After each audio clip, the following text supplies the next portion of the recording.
Well, we are very pleased that this study is finally out there in the prestigious Blood journal. I think that the study can be summarized around three important take-home messages. Number one, the fact that nowadays, using next-generation techniques such as flow, which was adopted in this study, are so powerful in defining an undetectable MRD response that this was able to abrogate the poor outcome of patients with high-risk cytogenetics, including those with 17p deletion.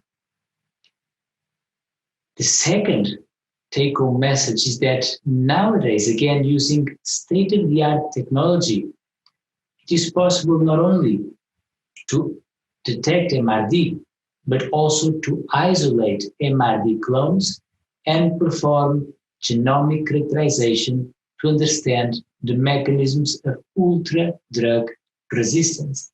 In other words, to understand why so few MRD cells were able to persist that treatment. And this is allowing us to understand and to identify different modes of treatment resistance, for example, in patients with standard and high-risk cytogenetics.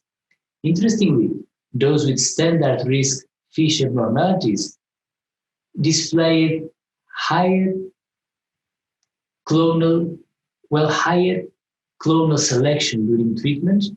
This was not the case for patients with high-risk cytogenetic abnormalities. By contrast, these patients, the later patients, developed more genetic alterations already at the MRD stage.